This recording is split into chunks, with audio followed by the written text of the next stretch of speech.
to be back coaching the defense. I know I've had a chance to really look at it with the clean eyes during the offseason, and I've had a chance to assess our players. I got a really good feel for who we got out there. I'm excited about some new pieces that we brought in. I got a really good grasp of what our kids can do.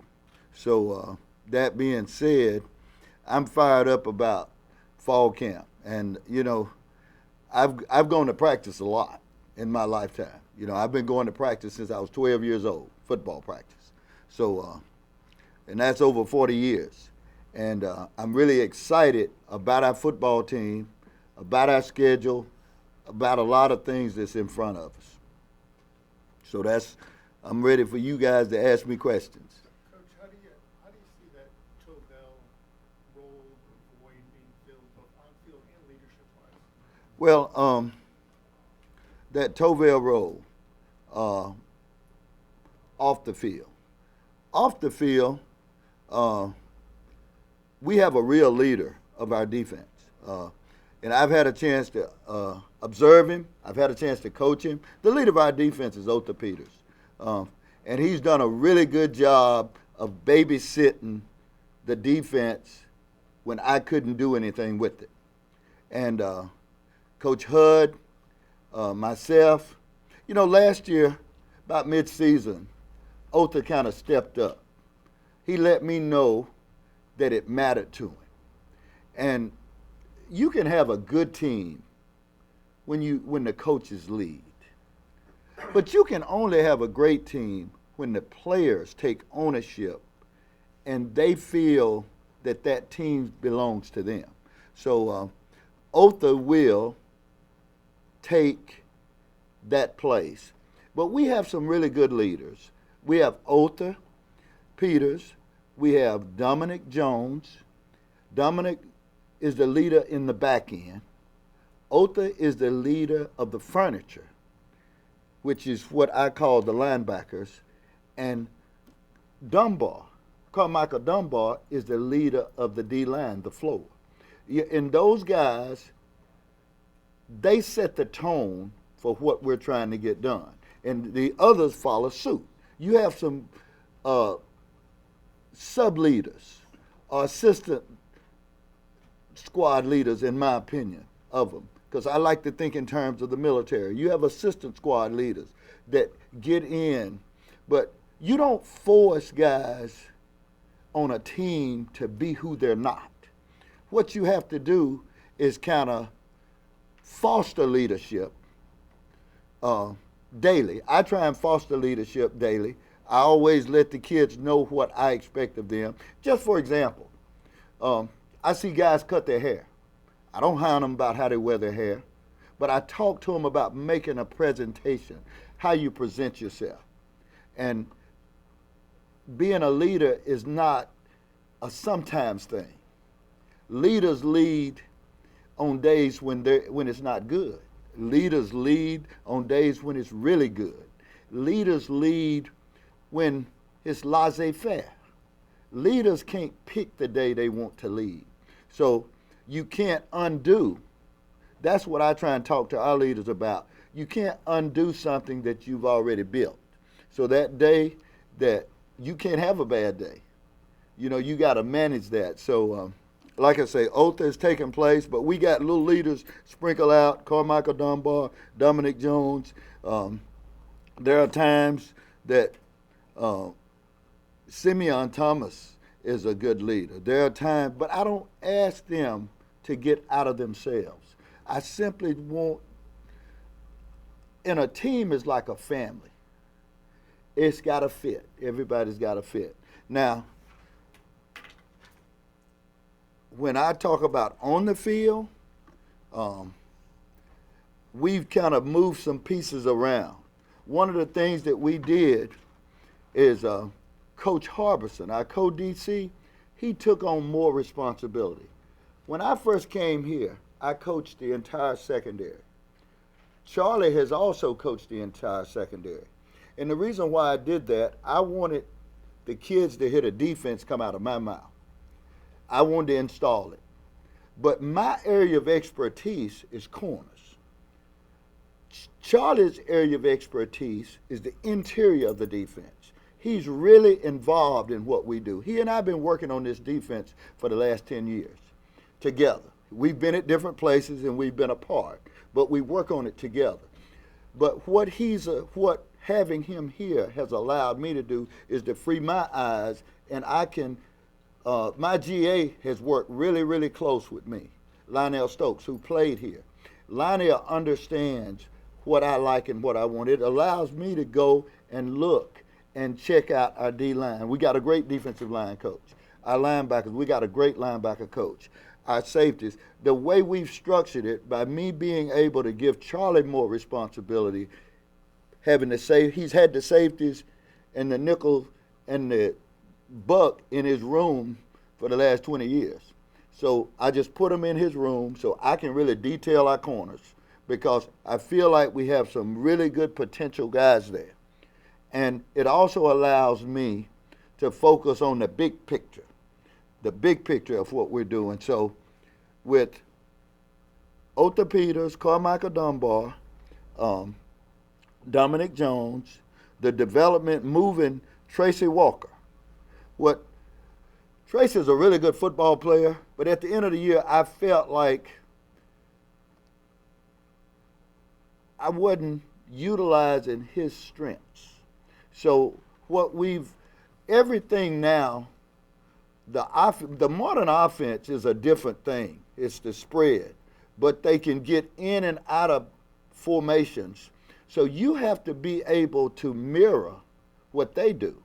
And Tracy gives us that guy that can go in the box and out of the box, and you don't have that mismatch. So Tracy, in essence, is going to replace Tovell with a different skill set. And that, to me, allows us to not have to worry so much about substitution now, because he's on the field. He's twofold. Some people call him a hybrid. Some people call him different things. But we feel like we can get in and out of our defense. And just by moving him closer to the ball, it's going to get him more involved in things. It also allows us more flexibility with our defense. And I'm really excited about getting him. He made the transition this spring, so he kind of replaces the on-the-field role of Tovell. And Otha is playing the Mike linebacker, so I'm really excited about him. I'm really excited about having the safeties, the nickel, the dime, all in the same room. Because effective communication is so important, the way offenses are designed this day, with the front end and the back end and the mid-level guys. I think our communication is going to be cleaner, and I think our matchups, the way we have Tracy closer to the ball, being able to play in the box, outside the box, him be a basic adjuster, Dom Jones be a really good adjuster, having Savion and Simeon and Troy McCullum, and just bringing some guys along. So I know it took me a little while to answer that question, but I kind of gave you a scenario that you could probably feel comfortable with. It was two questions you asked me about leadership on and off the field and how we replace them. Travis, go ahead. Last year, Coach, you kind of made mention that you didn't know a whole lot about your personnel, and you kind of tweak as the season goes on to what you have. You've had a full year now. I'm sure you're a master of kind of your roster. How does the defense maybe change this year now that you kind of have a firm grasp on your full depth of defensive players? Well, we structurally, our presentation is the same as far as what we will do. My preference, if I can play defense the way I want to play, I love man. But I found out that we weren't able to do that. So I had to adjust last year as the season progressed, kind of week to week. But I got a better feel for what we can do. One of the reasons why I kind of misjudged that, I had Simeon, then I didn't have him. You know what I mean? And so we live and we learn. But we went out and got every problem that we identified, we addressed. For example, we went out and signed. On paper, we may have not had a great recruiting class, but I think you judge your recruiting class when it's time for them to graduate. And we addressed our needs, our immediate needs. So we went out and signed 7 junior college football players for our defense, 4 defensive linemen and 3 defensive backs. Now, I wanted to fix our problem this year, not down the road, because I'm a biblical. I believe you live for today, for tomorrow is not promised. So we went and got some experienced defensive players that I liked, my staff liked on tape. So 3 defensive backs. We felt like we needed help at safety. Interior guys. I felt like we were pretty good at corner if we got all our guys. So we went and signed some guys that could play inside and outside. And I'm not going to put any pressure on them, but they're junior college players, so they're going to have some pressure on them. Denarius Howard, Artez Williams, and Vonado. So those 3 guys, immediately, they're in the 2 deep. Up front, we needed a pass rusher. We needed a 4 technique. We needed some big bodies inside. So we signed David Lamoto, Kevon Perry, Jarvis Jeffries, and Trev Miller. So we also signed some really good young kids. We got some really good young freshmen. And I'm going to tell you what, we're going to play a lot of people. And the only thing that I'm going to tell you about where we are right now is my goal is to finish every day. I want to win every day. My goal today is to win the press conference. Tomorrow is win practice number 1. That's my goal. And that's the way I'm going to focus on our team, because I'm going to adjust it as we go. But I'm really excited about the new pieces. We got some new young pieces. And I mentioned the junior college guys because I don't like putting pressure on freshmen. But those JCs, it's very important that I see what they can do right away. That's why we signed more than one. Ryan. How much of a sense of urgency have you had with the D-line to generate pass rush, to stop the run game? How high on the priority list is that? Oh, that's why we went and signed 4 guys. That's the way you fix it. I know we got really good coaches. I already know that. So now you got to get your personnel right. So that was priority. I put our coaching staff up against any coaching staff in the world, anywhere, anytime, any day. That's how much I believe in our guys. And I think it's a testament to them on how they went out and recruited these kids. Because, like I say, we watch them on tape as a staff, and Coach Hud, he's all in the recruiting. And we recruit daily, and we identified these guys, and we went out and we found what we needed. We found what fit the needs of our defense. I think you're going to find it's going to be an attractive piece this fall. But it's a work in progress now. Coach, just 11 takeaways a year ago.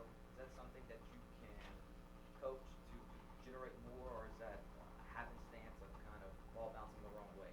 Well, I don't believe in ball bouncing the wrong way. I don't live my life that way. In my past, I've taken over a defense that had 2 interceptions. At the end of the year, we had 13. The next year, we had 22.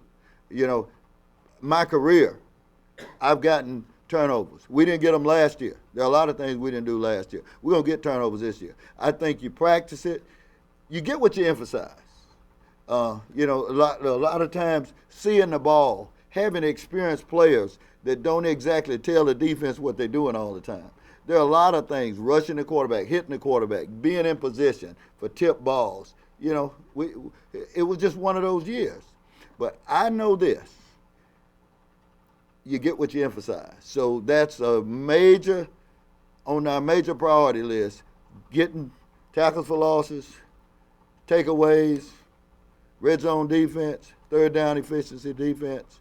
But, plus 2 turnover ratio at the end of every game, most games you're going to win. I already know that, but that's a big-time priority for us. Last question, Ken. Coach, of all the defensive linemen that you talked about that you added work out, how big of a playmaker could Tavares Lee be if those guys around him work out like you? Oh, I think it could be, first of all, depth. I'm talking about things that I really can assess. We have more depth right now. And the fresher he is, the more productive he's going to be because he doesn't have to play as much.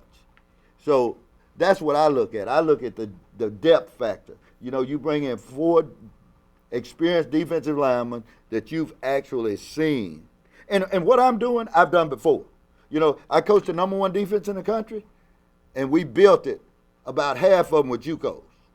Half of them were junior college players, half of them were the best high school players we can find. So I'm just simply revisiting something that I've experienced. What it's going to do, allow him to play maybe 4 or 5 plays less, which is going to be a fresher Tavares, more productive Tavares.